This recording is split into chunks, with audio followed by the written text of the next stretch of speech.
just listen to them. Just sit down, listen to them, and just don't tell them how they're feeling. Just acknowledge your feelings. Acknowledge your feelings are valid.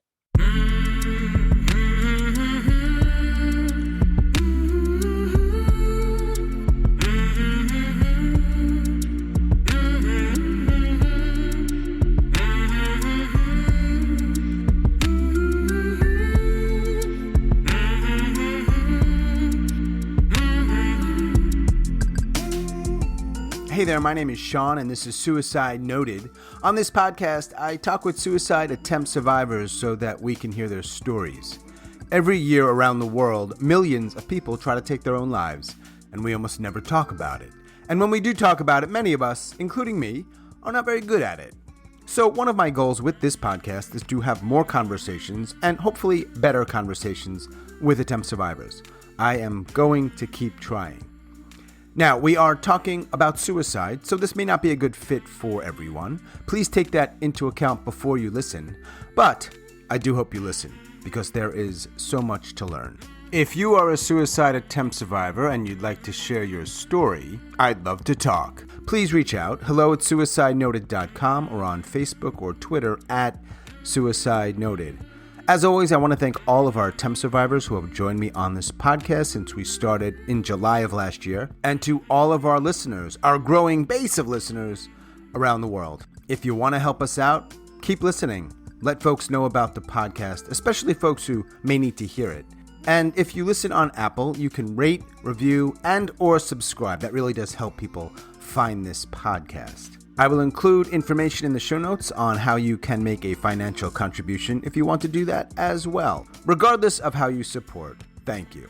Today I am talking with Austin, who is joined by his mother, Heather. Austin lives in Washington, and he is a suicide attempt survivor. Hey, Austin and Heather. Austin, how are you feeling? I'm okay. I mean, one day at a time. Yeah. You're a little nervous today. Yeah, a little nervous. Chances are anything I say won't change that, but I hope you can feel comfortable enough. I look like a mean guy, but I'm not usually. Let me ask you this, Austin. So you and your mom, Heather, have heard the podcast. Yes. What compelled you to reach out to me and say, I want to be on this thing. I want to share my stuff? Because I feel like I've never had a platform to talk about it ever. And you know what I mean? When I got out of treatment, I wanted to share with my classmates, my teachers, you know what I mean? And it's just it wasn't the appropriate space. And I feel like this is an appropriate space, and it won't be just for your family to hear. It'll be for the whole world to hear. Yeah, for sure. Well, I appreciate it. I do. I think it takes a lot of courage, and I think you'll be helping some people out. So thank you. Yeah, I appreciate you for giving me this opportunity. I really do. For sure. Absolutely. So let's do this. Let's, if you've heard the podcast, I don't typically, I dive right into stuff, but I want to let you share your story and what happened, however you want to, and however you're most comfortable. So you had said, or I think your mom said that you had 2 attempts. Is that right? I would say 3. 3. I would say 3. Okay. Do you want to start with the first one? Yes. My depression started around summer of last year, and I've never really thought anything of it. I'm gonna be okay. It was just the pandemic. The pandemic really hit me for sure. And I'm a choir geek. I love choir. I didn't be able to do choir. I ran track. I didn't get to run track, and I think all those things. On top of that, I'm trying to figure out my sexual orientation, trying to figure that out. So on top of all those things, broke me. And I kind of had a plan. And I was like, okay, I was on Zoloft because they put me on Zoloft one night. I came out to the living room. My dad was on the couch, and he thought I was just refilling my pill bottle, but I actually took 700 milligrams of Zoloft. I went to bed. Honestly, he called his sister after he took the pills, and he had, I don't know if he was planning on saying goodbye because he didn't write a note or anything. And then my daughter called me right away, and I came in to look for Austin. And to be honest with you, I didn't even recognize who he was. His eyes were black. And he just had this look of like, I can't even explain it. So at first I was pissed. Were you? I'm like, you know what I mean? Like, what are you doing? Mm. And at that moment, we took him to the hospital. They didn't have to pump his stomach because it had been a few hours or whatever, but they did keep him. And at that point, we found out that he'd also been cutting. So at that point, they took him to a youth facility for 2 weeks, and we put him in a youth facility. But the mental health care system, they just kind of like medicate our kids and like just be like, okay, well, we'll put you on this, and then you go home and you go back to your normal life. And I mean, it worked, I guess, for a while, but when the pandemic hit, Austin's the only child at home now. Our 2 other kids are grown, so his dad and I were essential. So it's like, you know what I mean? He was home alone all the time. He was, you know what I mean? And we didn't think anything of it because I'm like, geez, I wish somebody could tell me I could stay home for 3 months. You know what I mean? Like, but it just really hit him hard and he got into a really dark place. So at that point, he was cutting and he had tried overdosing on a bunch of medication. Right, man. So Austin, you're home alone. The pandemic is here. You can't do track. You're not doing choir. You've got access to this medication. I have a question about that particular day. Yes. Because if you hear the podcast, I'm always trying to figure this stuff out. I don't know if it's something that'll ever be figured out, but I try. Yeah. Was there something about that particular day? Because, look, you said you were dealing with depression. He had anxiety. I've had anxiety my whole life. I was actually a premature baby. I was 1 pound, 8 ounces. And I feel like that came with prematurity was the anxiety, unfortunately. And I feel like I've been dealing with it my whole life. Yeah. I could manage it pretty well. Mm. And then it's just like this pandemic hit and it's just a bombshell went off. Yeah. So what was it? Was there something about that day or was it just, why not today? Why not today, basically? Yeah. And I kind of like was building up to it. And I can tell you the exact day. It was September 16th, 2020. September 16th, 2020. So less than a year ago. Yep. Your mom comes in, she's angry, and then probably has several different emotions going on. Yeah. What happens with you? So what do you remember? I don't really remember much. Mm-hmm. My mom told me to get in the car, and I just kind of stared at her. Mm-hmm. Yeah, he had this really dark look on his face. I'm getting the truck. I remember my husband and I loading him up. And honestly, we had to put the child locks on in the back of the car because as we were driving down the street, I could see Austin's hand, like he was going to jump Out of the car. You wanted So I out. told my husband, I'm like, put the child locks on. Sat in the back seat with him all the way to the hospital. We got there, and like I said, they ended up keeping him there, and then they transported him to the facility from there. But that was the first time. Austin, what did you think about that facility? I had kind of a lot of mixed emotions about it. Like, it was okay. I was there for a reason. But at the same time, it's just like, again, like my mom said, like mental health care in Washington State is not really that good. It could be better. For sure. No doubt. So then, all right, you're back out so now we're at the end of September, beginning of October. We're still in the middle of this stupid pandemic. So take me, if you would, share like sort of what happens in those weeks and months after that. I was okay. I wasn't like great. I was okay. Just kind of struggling. And then December hit. I was depressed again. Had kind of a plan again that I was going to overdose again. Didn't tell anyone, I assume. Didn't tell anybody. Right. We got through the holidays. Same thing. Like you take him to the pediatrician, and the pediatrician is like, "How you feeling today, Austin?" Well, all he has to say is, "I'm feeling fine." And then they're like, "Okay, well, we're going to continue on the Zoloft." And I'm like, "Okay." We got through Christmas. January. Austin's 17th birthday was February 9th. Yes. February 17th. February 17th. Same thing. I'm at work. All of a sudden I talked to Austin in the morning because I had him call me every morning, and at this point he was going to school because he's on an IEP. So they were allowing him to go to school for 2 hours in the morning just to get some socialization. And then he was coming home and then doing online learning from there. So I remember that morning, I talked to Austin in the morning. He's like, "I love you, Mom." Thinking back, he was probably saying goodbye to me in his mind because, he said he never left a note. But anyway, 9 o'clock in the morning over the loudspeaker at work, Heather, you had a telephone call on line 1 or whatever. So I answered it as the school. Mm-hmm. And I'm like, that's really weird. Like, why are they calling me? Because usually they'll call my cell phone. And it's the lady in the office. She's like, we have Austin in the office. His blood pressure is like 177 over 211. She's like, he took a bunch of, so he researched this one. And yeah, I researched it, overdosing on leave. So that was his plan. So, and he counted them out. I took roughly 13,000 milligrams. How many pills is that? 63. You have the exact number memorized. Do you remember?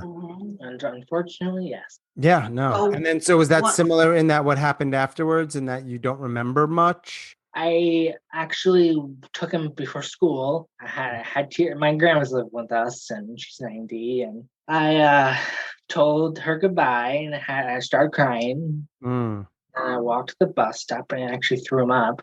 I didn't have anything in my stomach. And I went to the bus stop and I just had to tell somebody. So I told the principal. Once again, I was pissed. Yeah. Left work, go to the school, and they're just basically telling me he's not going home with you. The ambulance is on their way. The fire department's on their way. His blood pressure is out of control. But why is the fire department coming? Because that's just what they do in our small town. It's like, we live in a really small town. So it's like if you get pulled over, all 4 cops from the same, everybody just shows up. How you feeling when this is happening, Austin? You remember them coming? Yeah, like still to this day, it's hard for me to enter the school building because all I can see is the ambulance, the fire truck, the police car, me being loaded into the ambulance, me having an IV in my arm. That's all I can remember, and it's hard. Yeah. In as much as you're comfortable, if this is hard, then we can move on. No, it's fine.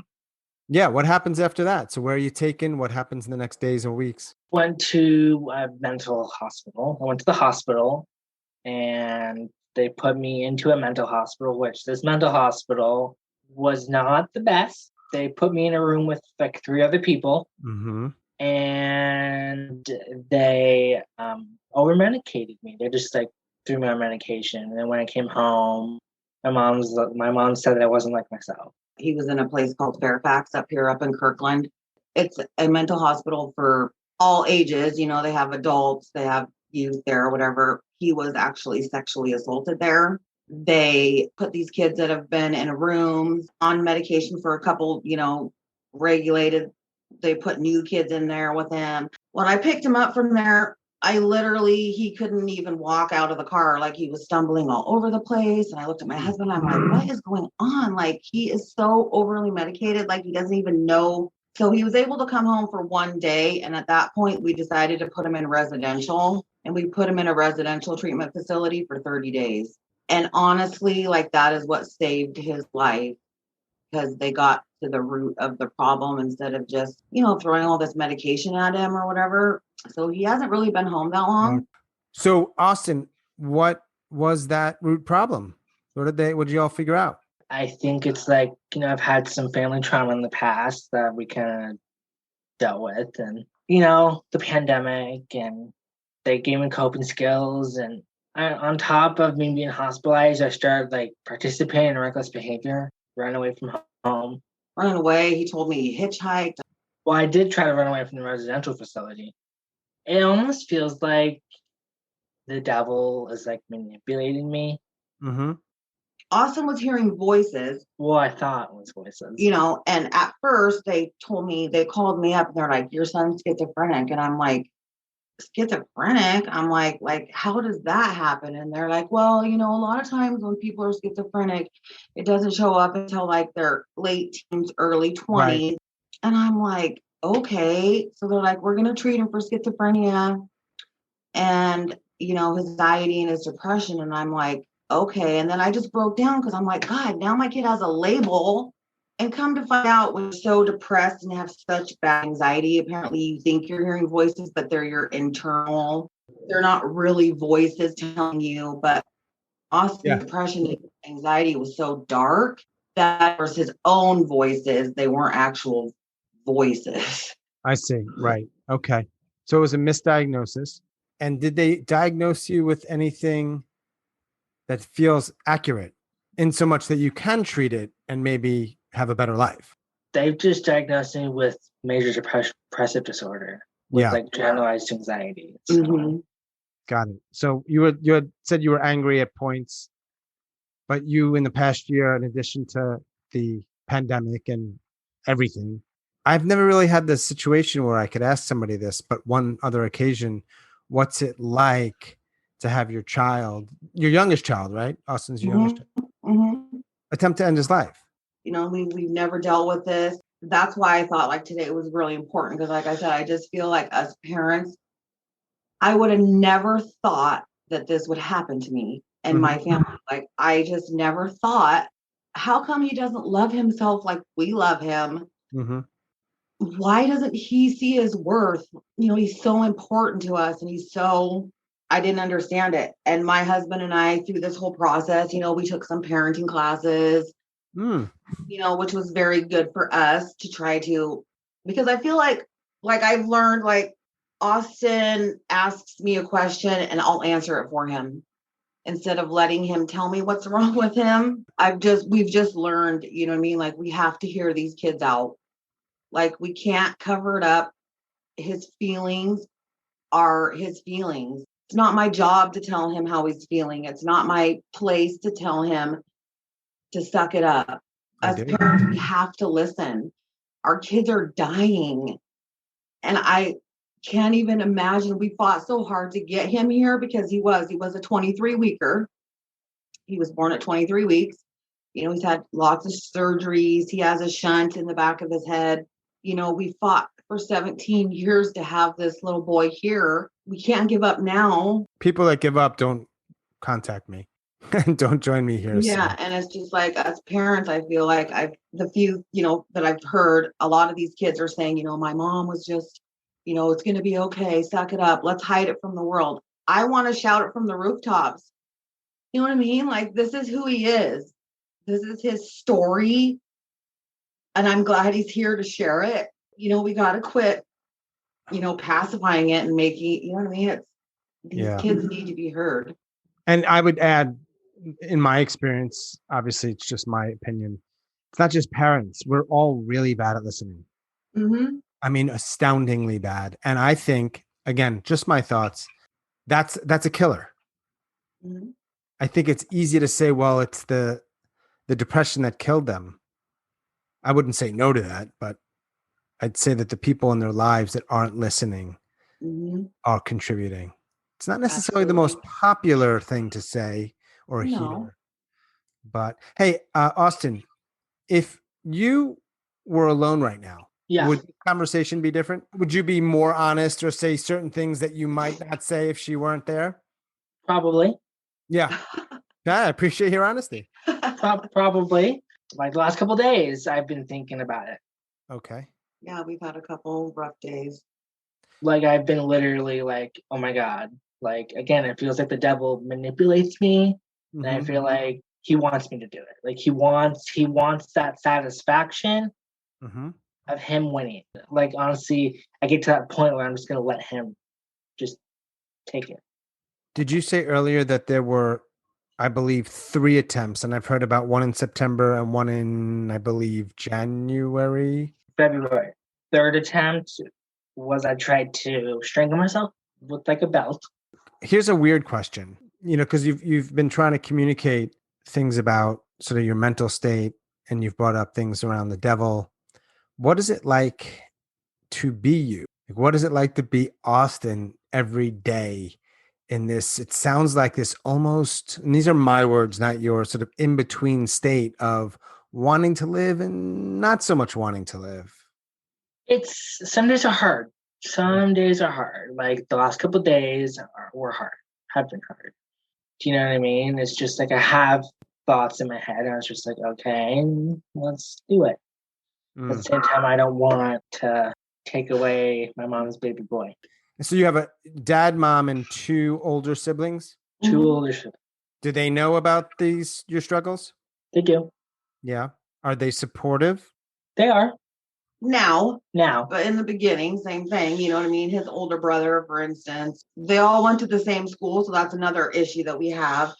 You know, his older brother was a wrestler, a football player, very popular.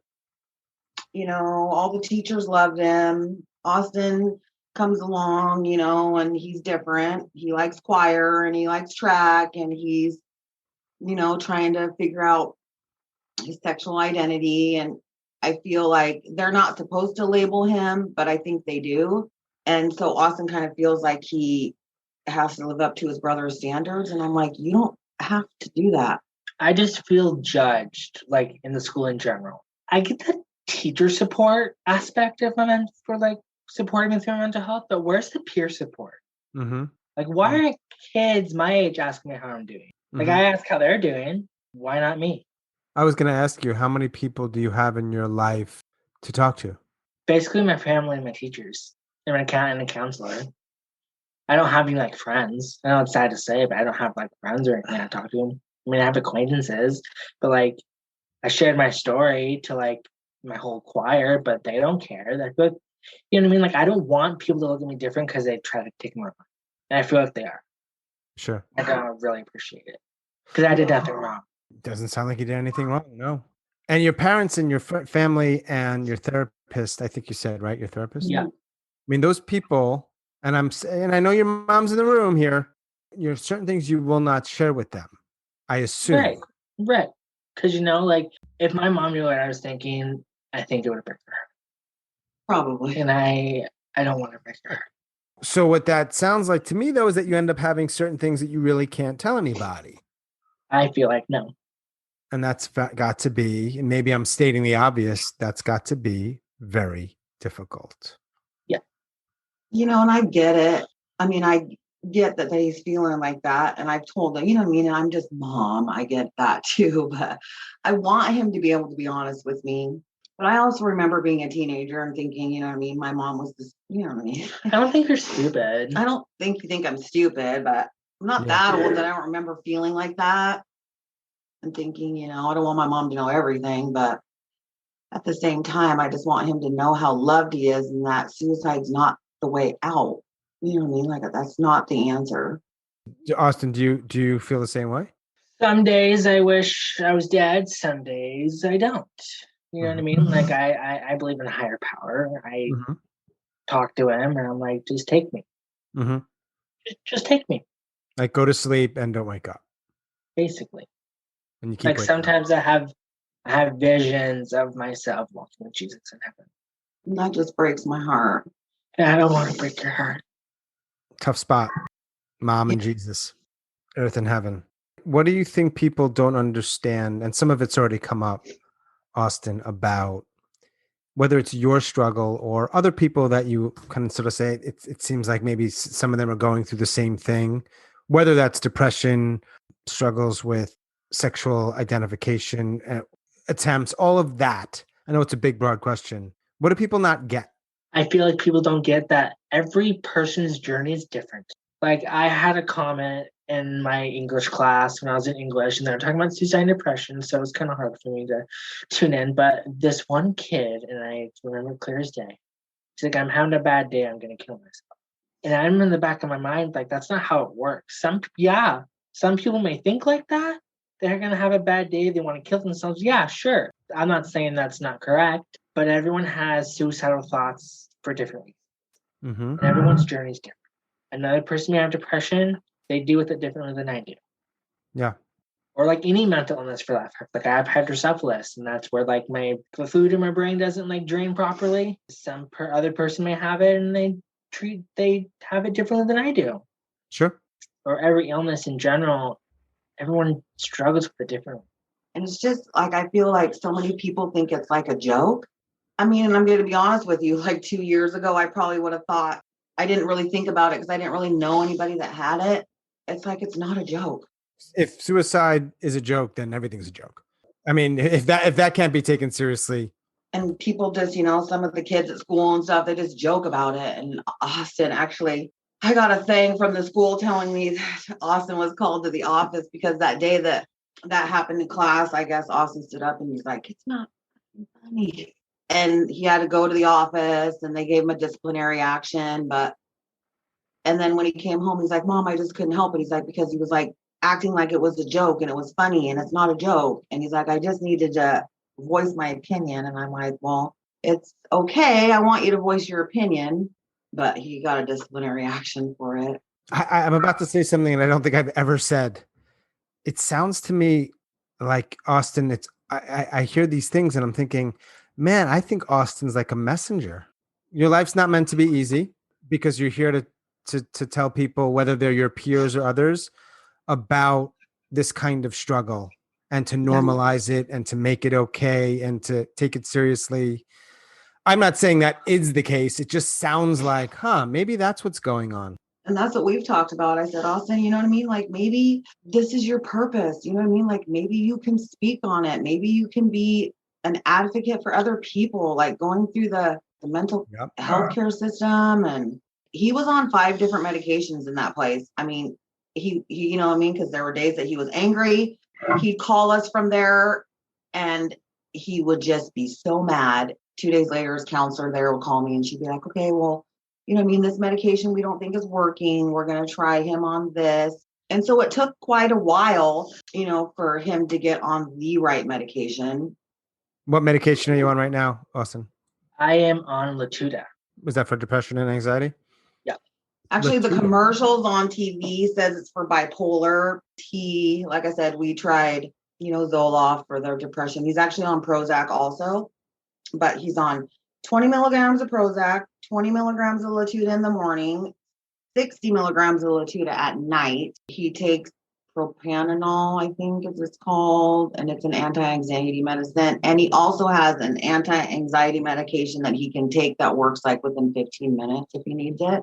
And then you can take that every 4 hours as needed. But it took a while to get the medication right. Like I said, you know, I feel bad for the people that don't have the opportunity to do that because they just send them out and are like, okay, well, here you go. Yeah. People that don't have parents, people that don't have money, people that don't have a lot of things, they never get that figured out. And they in their lives, maybe they become an addict, whatever it might be. Or then they do something bad because they're trying to survive. And then we label them a felon and lock them up. And all of a sudden, mental health isn't part of the conversation. You're just a terrible human being. Hey, you know what, Heather, I have a question for you. You had said something about the drugs actually on the commercials, it's for bipolar. And earlier you said something about him being Austin being misdiagnosed as schizophrenic. Is it a weird question for me to ask? Are you not cool with some of those labels? I get that they're not actually accurate in this case, but what if he were those things? Would that be difficult for you? It wouldn't be difficult for me, I don't think, as his mother, but I think it would be difficult for him because I feel like as soon as they label you with something, you're automatically judged by the kids, your peers. It's already a tough world that we live in for these kids. I mean, the pandemic hasn't helped. It's already hard. But for somebody to put a label on him, like I just didn't want him to be labeled. I didn't want him, you know, a freak or whatever else kids like to say. I just didn't want him to be labeled as anything like that. I don't care what he is. I just, you know what I mean? I'm happy he's here. And like I said, we're just taking one day at a time. And I actually took a little bit of time off from work. I took FMLA this time. So I was able to be home with him as part of his recovery this time, which I think is also very important because, you know, us parents get caught up in our work, our daily lives, and just kind of think, oh, you know what I mean? Like our kids are okay. And you know what? Sometimes our kids are not okay. I can get another job if I needed to. So I've actually been home since April 4th and I don't have to go back until June 21st. So we don't know when this pandemic's really over, right? But it's starting to loosen up. At least in North Carolina, we're able to do more things. What's it like where you are, Austin? They're gonna do a full state reopening June 30th. Kind of mixed feelings a little bit because, like, yeah, I'm excited for everything to reopen, but at the same time, it's just like we've been locked up for like almost a year. It'll be different for sure. Like going back to school 5 days a week next year will be different. You know, even going to school 2 days a week with the mask is different. Are you going to be a senior this upcoming year? I'm going to be a junior. Do you think about your future? I do. What do you think about when you imagine your future? As you can see in the background of my room, I love tractors. I want to be a heavy equipment operator Really? Why is that? It's interesting. because I don't know. Ever since I was 3, I've always loved tractors. Ever since I was 3, I was like, okay. I was like, what are those things? Mm, They just fascinate me. So I was just like, why not work on them? hell yeah. What he wants to do. Yeah, that's fantastic. Yeah. Got to be alive to do that, of course. Right. Yes, yes. And I know from what you shared today that it's, it's day by day. It is day by day, and it'll probably be day by day for the rest of his life. Mm, It's one of those things where, like, out of all people, Austin tried to end his life. yeah. I would have never thought that I would be one of those people. Before last year when your depression hit and you said that, right? I believe last year.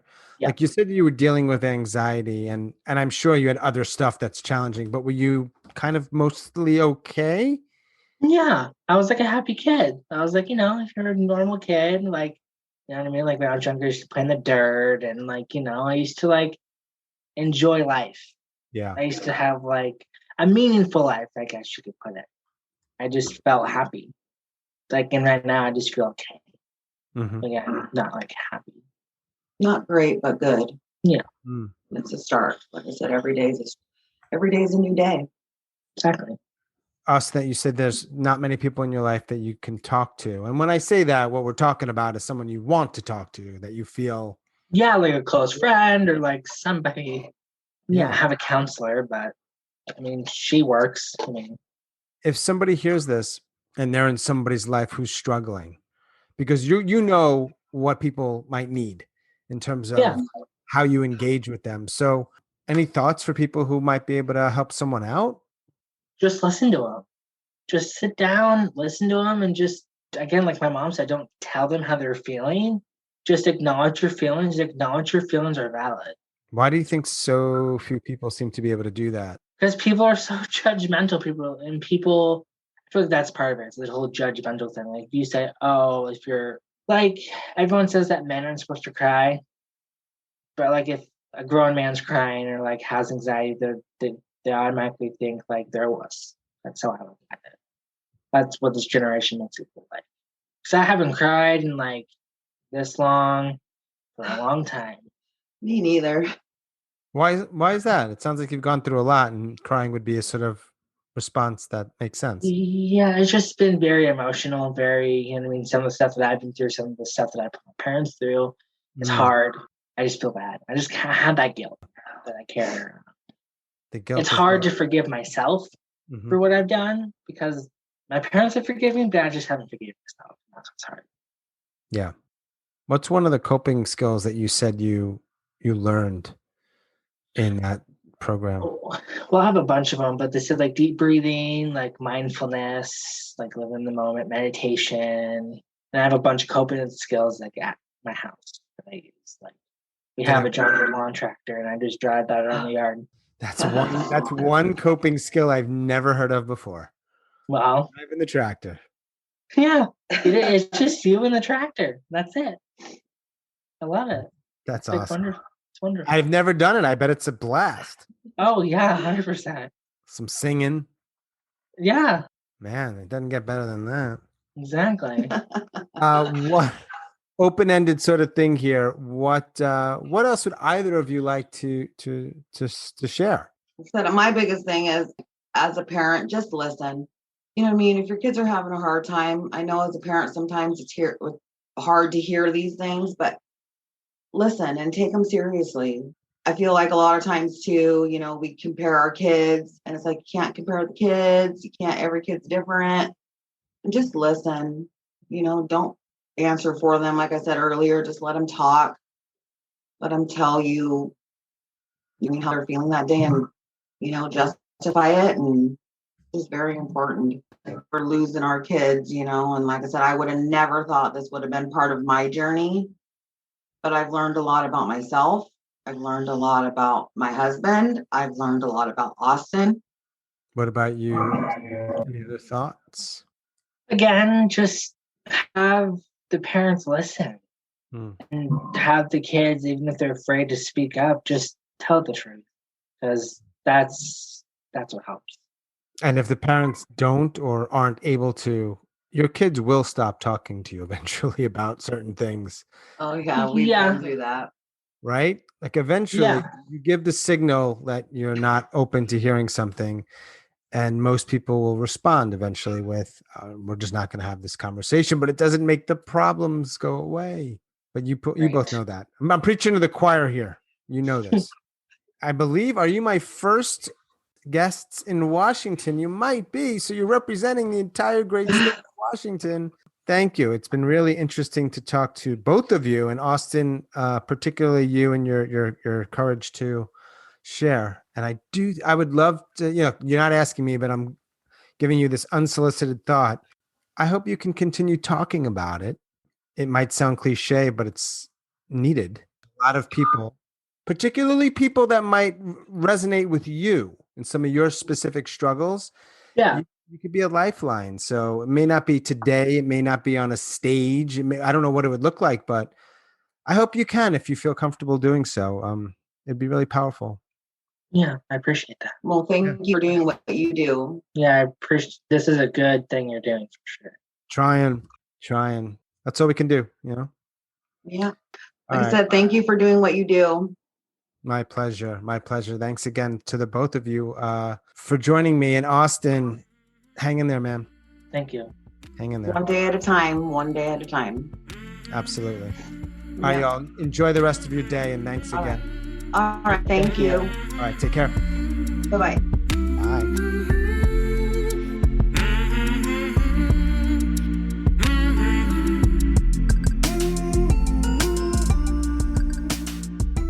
As always, thanks so much for listening and all of your support, and special thanks to Austin and his mom, Heather, out in Washington. If you are a suicide attempt survivor and you'd like to share your story, I'd love to talk. Please reach out. hello@suicidenoted.com or on Facebook or Twitter @suicidenoted. If you listen on Apple, please help us out by rating, reviewing, and subscribing. Or let folks know about the podcast. Both really do help. That is all for episode number 59. Stay strong. Do the very best you can. I'll talk to you soon.